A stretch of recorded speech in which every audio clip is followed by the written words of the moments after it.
तो आज की इस वीडियो में हम प्रैक्टिस सेट जो हमारा 2 है 2022 का उसको हम सॉल्व करेंगे। इसके जो बहुविकल्पीय प्रश्न है 20 उनको हम सॉल्व करेंगे। ठीक, तो पहला क्वेश्चन पे आ जाओ। पहला क्वेश्चन कह रहा है संख्या 156 का अभाज्य गुणनखंड होगा। ठीक, 4 ऑप्शन दे रखे हैं, कोई एक ऑप्शन आपको चूज करना है।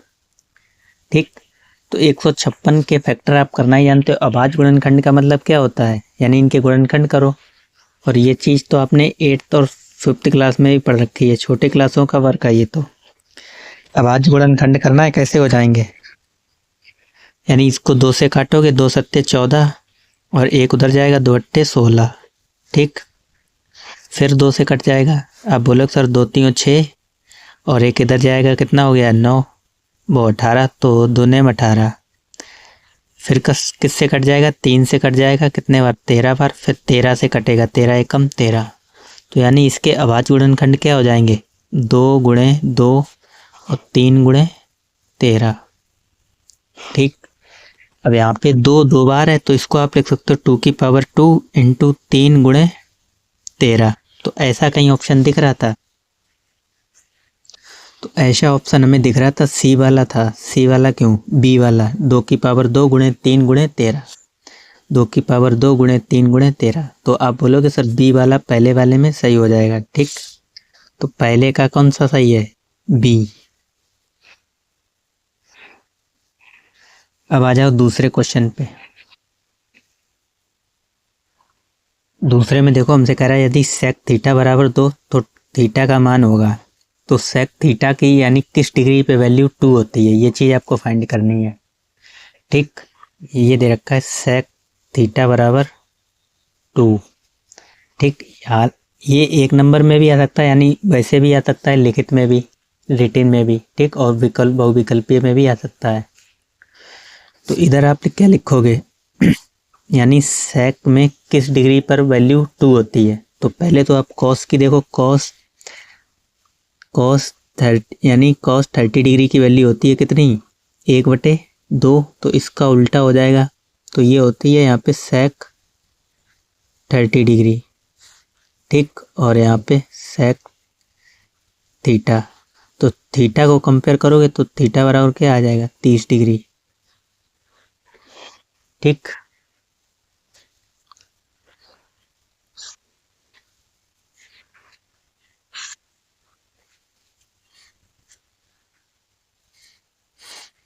सही किया है या नहीं। देखो cos 30 का मान होता है कितना, cos 30 का मान होता है 1/2। cos 60 का मान होता है 1/2। cos 60 डिग्री का मान होता है, तो इस हिसाब से यहाँ पे 60 डिग्री आ जाएगा। ठीक, तो sec 60 का मान होगा 1/2, तो थीटा का मान आपका क्या आ जाएगा, 60 डिग्री। और 60 डिग्री एक ही ऑप्शन दे रखा था, ऑप्शन नंबर सी। ठीक, तो आपको अच्छे से टेबल याद कर लेनी है सारे वैल्यू, इसमें से भी एक क्वेश्चन बन सकता है। कह रहा है यदि द्विघात समीकरण ये चीज़ दे रखा है 3x² - 12x + m बराबर 0 के मूल बराबर, तो m का मान क्या होगा। जब भी देखो मूल बराबर हो, मूल बराबर दे रखे हो, तो उसको आपको इसका विविक्त कर निकाल के 0 के बराबर रख देना है। ठीक, तो ये हमें समीकरण दे रखा है 3x² - 12x + m। हमें क्या दे रखा है, 3x² - 12x + m बराबर में 0। ठीक, ये हमें दे रखा था, तो इसका हम पहले विविक्त कर निकालेंगे। विविक्त कर निकालने के लिए आप इससे तुलना करते हो, a की जगह पे कितना है 3, b की जगह पे -12 और c की जगह पे m। ठीक, विविक्त कर का अच्छा फॉर्मूला क्या होता है, d बराबर b² - 4ac। ठीक, तो b की जगह पे यानी -12 का स्क्वायर, और इसको 0 के बराबर रखेंगे क्योंकि मूल बराबर है। ठीक, तो क्या हो जाएगा यहाँ से -4, a का मान कितना है 3 और c का मान है m बराबर 0। तो 12 का स्क्वायर 144 माइनस कितने 4 3 12 m बराबर 0। ठीक, जब 12 m को उधर ले जाओगे कितना हो जाएगा 144 बराबर 12m, यानी इधर नेगेटिव के उधर जाएंगे तो प्लस के हो जाएंगे, तो 12 से ये 12 बार कट जाएगा तो पूरा, तो m का मान कितना आ जाएगा 12। ठीक, और ऑप्शन में कहाँ पे था, ऑप्शन नंबर डी में हमें दे रखा है 12। ठीक, तो डी वाला इसमें सही हो जाएगा। नेक्स्ट आ जाओ, करा एक समबाहु त्रिभुज त्रिभुज ABC की भुजा 2A है, उसके प्रत्येक शीर्ष की लंबाई क्या होगी। ठीक, प्रत्येक शीर्ष की लंबाई पूछी गई है, यानी एक समबाहु त्रिभुज है। समबाहु त्रिभुज मतलब जिसकी सभी भुजाएं समान हो, इस तरीके से। ठीक, और इसकी हर एक भुजा की लंबाई 2A है। अगर ये 2 है तो ये भी 2A है और ये भी 2A है। ठीक, एक त्रिभुज हमें दे रखा है ABC। कह रहा है इसके शीर्ष लंब की लंबाई क्या होगी। प्रत्येक शीर्ष लंब की लंबाई, यानी यहाँ से अगर लंब डालो, ये शीर्ष से यहाँ पे लंब डालो, इसकी लंबाई पूछी गई है। ठीक, तो इसकी लंबाई हम कैसे निकाल सकते हैं। अगर ये 2A है यहाँ से यहाँ तक, तो ये A होगी, ये A होगी, तभी तो टोटल 2A हुई जाके। और हमें ये निकालनी है। यहाँ पे अगर हम नाम दे लें D इस वाले पॉइंट को, तो ये AD हो जाएगा। ये समकोण त्रिभुज बन रहा है क्योंकि ये इस पे लंब है। ठीक, समकोण त्रिभुज बन रहा है, तो यहाँ पे हमें ये निकालनी है AD। ये तो पूछा गया था AD की लंबाई क्या होगी, तो AD का यानी ये पूरा क्या बन रहा है ADC त्रिभुज, समकोण त्रिभुज ADC में देखोगे AC का स्क्वायर बराबर होगा किसके, DC का स्क्वायर प्लस AD का स्क्वायर। ठीक, और AC हमें मालूम है कितनी 2A है, तो इसका स्क्वायर, और DC यहाँ से यहाँ तक कितनी है A, तो इसका स्क्वायर, और AD तो हमें पता ही करनी है, तो AD को वैसा ही रहने दो। अच्छा, इसका स्क्वायर करोगे तो कितना 4A स्क्वायर, और इसका स्क्वायर करोगे AE स्क्वायर हो जाएगा, और इधर लाओगे माइनस का स्क्वायर। ठीक, इधर AD स्क्वायर, 4A स्क्वायर में से एक A स्क्वायर हटाओगे, आप बोलोगे सर 3A स्क्वायर बचेगा, और यहाँ पे स्क्वायर था, ये स्क्वायर हटेगा। ठीक, ये जब स्क्वायर हटाओगे तो रूट लग जाएगा, यानी √3 और A आ जाएगा, √3A AD की लंबाई, क्योंकि इसका वर्ग तो इस ये स्क्वायर हट जाएगा और ये √3 बाहर आ जाएगा। ठीक, इसका स्क्वायर तो रूट लग जाएगा और इसका स्क्वायर, स्क्वायर से स्क्वायर कैंसिल हो जाएगा, तो AD के बराबर आ जाएगा √3A। ठीक, या A√3 भी लिख सकते हो, तो कोई ऑप्शन था। आप बोलोगे सर एक ही ऑप्शन था C नंबर में, A√3। ठीक, तो इसमें भी C वाला सही हो जाएगा। ठीक, ऑप्शन नंबर C, यानी इसका एक ही मतलब है, चाहे A√3 लिख लो या 3√A। ठीक, चाहे मल्टीप्लाई में इसको पहले लिख लो या बाद में लिख लो। नेक्स्ट आ जाओ, करा 1 से 10 तक की धनात्मक सम संख्याओं का समांतर माध्य पूछा गया। ठीक, 1 से 10 तक की धनात्मक सम संख्याओं का समांतर माध्य। अच्छा, सम संख्याएं क्या होती हैं, वो भी 1 से 10 तक की लेनी है हमें। तो एक बोलोगे 2, 4, 6, 8 और 10। ठीक, यही तो कह रहा था 1 से 10 तक की समांतर धनात्मक सम संख्याओं का समांतर माध्य क्या होगा। तो समांतर माध्य बराबर क्या होता है, पदों का योग बटे पदों की संख्या। समांतर माध्य, अब चूंकि हमें सिर्फ गोले भरने, तो हमें डिटेल में लगाना भी नहीं है, हम यहाँ पे समझा रहे हैं, तो इसलिए हमें डिटेल में थोड़ा समझा दे रहे हैं। वैसे आपको हमें करना होता तो हम डायरेक्ट इसका समांतर माध्य निकालते, इन सबको जोड़ देते और 5 से डिवाइड करते। ठीक, तो हम फॉर्मूला आप लिखे दे रहे हैं, पदों का योग बटे पदों की संख्या। आप लगाएंगे तो आपको ये चीज़ लिखना नहीं है, ये चीज़ माइंड में रख के इन सबको जोड़ देना, यहाँ पे ऊपर रखो और इससे डिवाइड कर दो, तो इन सब का योग करो। देखो 6 और 4 10, ठीक, और 10 20, और 8 और 2 10, 30, ऊपर हो जाएगा 30 और नीचे हो जाएगा कितने पद आए, 1 2 3 4 5, 5 से डिवाइड करोगे 6 आ जाएगा। ठीक, 6 था कोई ऑप्शन में, इसमें भी क्या ऑप्शन नंबर C वाला सही हो जाएगा, समांतर माध्य 6 होगा। ठीक, नेक्स्ट आ जाओ इस पे, क्वेश्चन नंबर 6 कह रहा P और Q के बीच की दूरी का 10 मात्रक है, तो बाई का मान क्या होगा। यानी यहाँ से बाई हमें पता करनी है और मात्रक हमें दे रखा है 10। ठीक, तो ये तो आपको लगा के ही निकालना पड़ेगा। दो बिंदु दे रखे हैं, एक P दे रखा है और एक Q। P के निर्देशांक आपको दे रखे थे, क्या दे रखे थे, 3,2,-3। ठीक, और Q के निर्देशांक हमें दे रखे हैं 10,22। ठीक, दो बिंदुओं के बीच की दूरी का सूत्र आपको मालूम होगा, क्या होता है, D बराबर अंडर रूट के अंदर x2 माइनस x1 का whole square plus y2 minus y1 का whole square. x2 minus x1, ये x1 हो गया, ये y1 और ये x2 और ये y2। ठीक, और दूरी हमें दे रखी थी 10 मात्रक। ठीक, तो यहाँ पे लिखेंगे 10।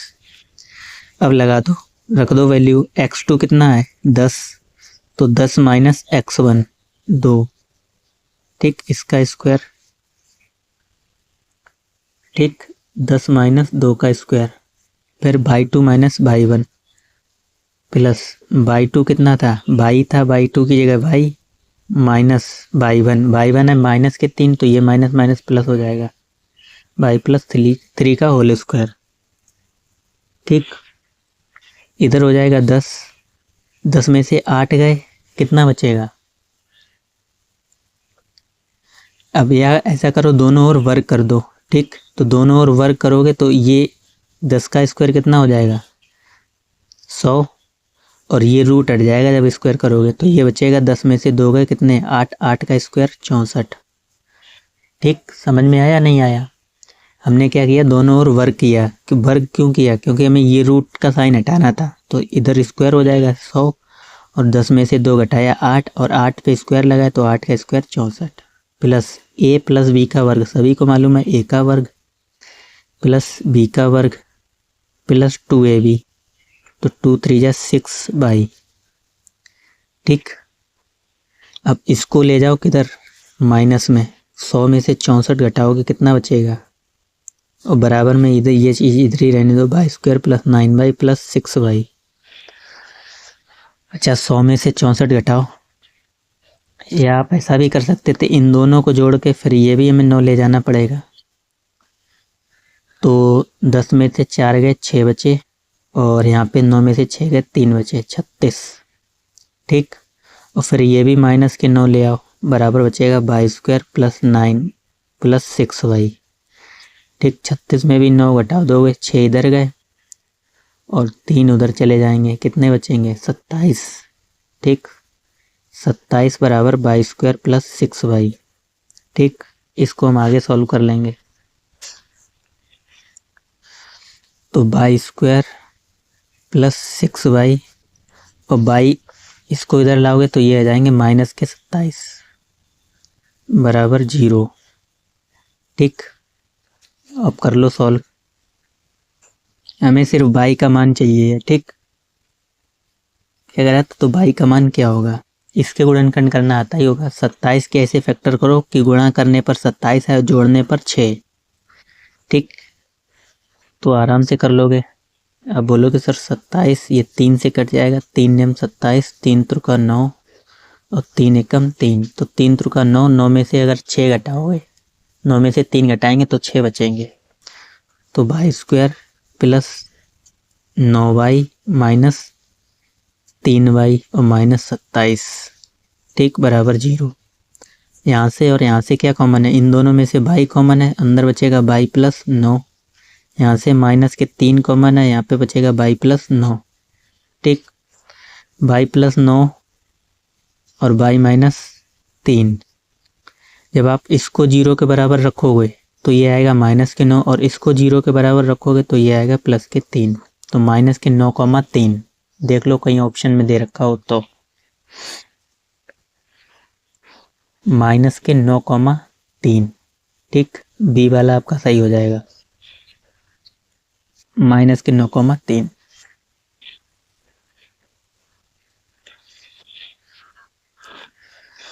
अब आ जाओ नेक्स्ट क्वेश्चन पे। कह रहा है बिंदु -3,5 की बाई अक्ष से दूरी क्या होगी।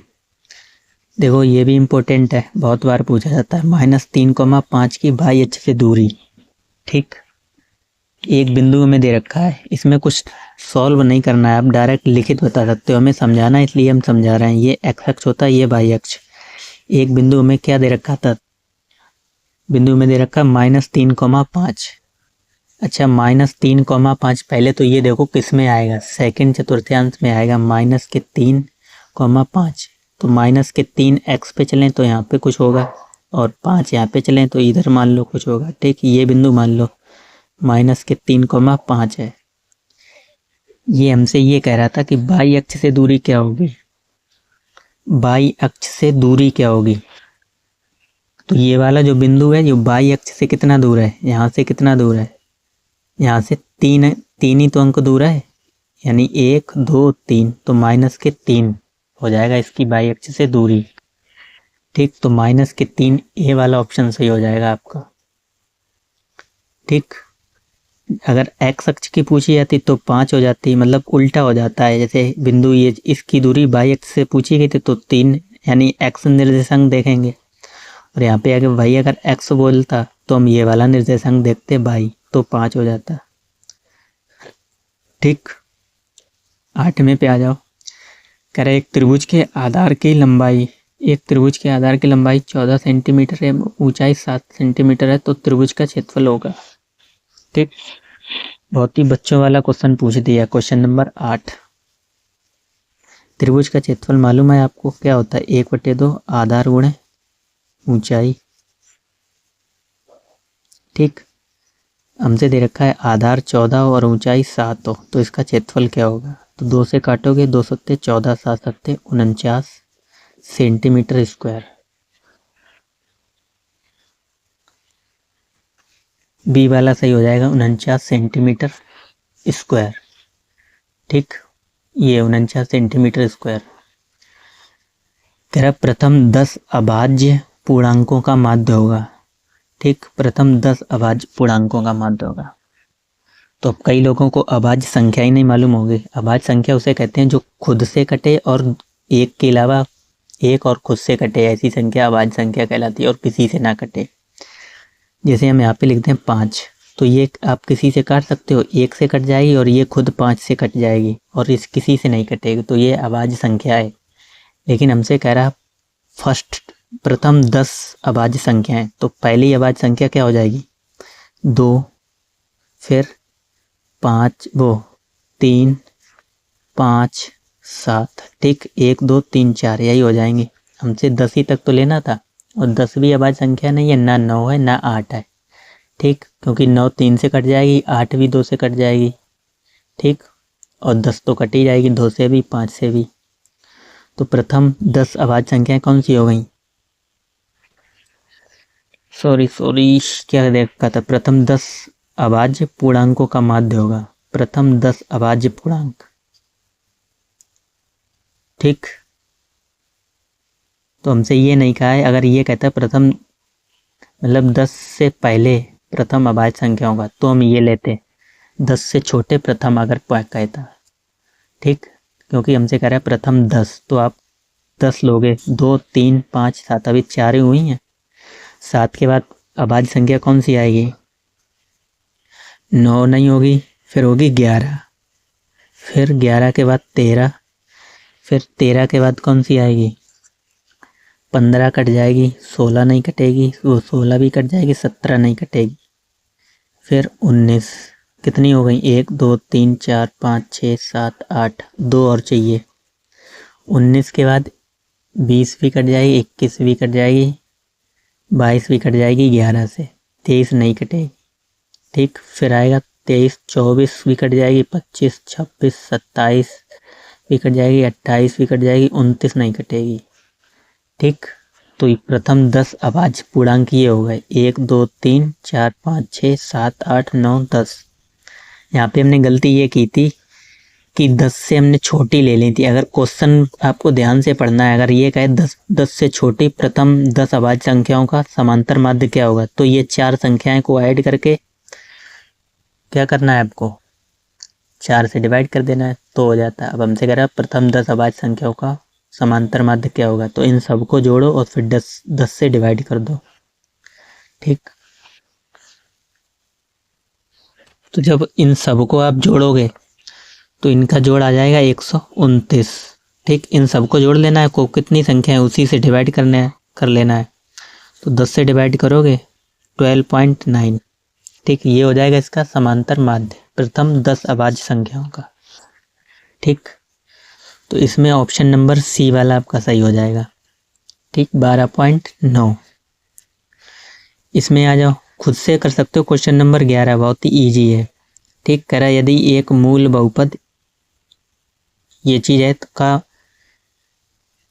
यानी एक मूल मतलब एक बहुपद दे रखा है, इसका एक मूल 2 है तो के का मान पूछा गया है। ठीक, तो के बराबर जहाँ पे भी एक्स है वहाँ पर 2 रख दो और इसको 0 के बराबर रख दो, के का मान निकल आएगा। ठीक, देखोगे किस तरीके से करोगे। के एक्स स्क्वायर प्लस 3x और प्लस के। ठीक, इसको हम 0 के बराबर रखेंगे, क्यों, जब इसका में एक भी मूल दिया हो और जहाँ पे हमें मूल 2 दे रखा था तो हम x की जगह पे रख देंगे। ठीक, तो 2 का वर्ग 4k प्लस 3 और 2 5 और प्लस के बराबर 0। वो 3 दूनी 6 गुणा हो जाएगा ना, तो 4k में 1k और जोड़ोगे तो 5k और 6 उधर ले जाओ माइनस के हो जाएंगे बराबर में। ठीक, तो k बराबर माइनस के 6/5। ठीक, ये k का मान आ जाएगा। k बराबर माइनस के 6/5। ठीक, तो बाकी के क्वेश्चन आप खुद से भी सॉल्व कर सकते हो, कोई भी कठिन क्वेश्चन नहीं है, आसानी से सारे सॉल्व हो जाएंगे। ठीक, कह रहे 0, -2 और 5 वाले बहुपदों की संख्या कितनी होगी, यानी ऐसा बहुपद जिसके 2 शून्यक होंगे तो उसके बहुपदों की संख्या कितनी होगी, 2 ही होगी। ठीक, जितने बहुपद की अधिकतम घात होती है उतने ही उसके शून्यक निकलते हैं। ठीक, इसका बी वाला सही हो जाएगा 2।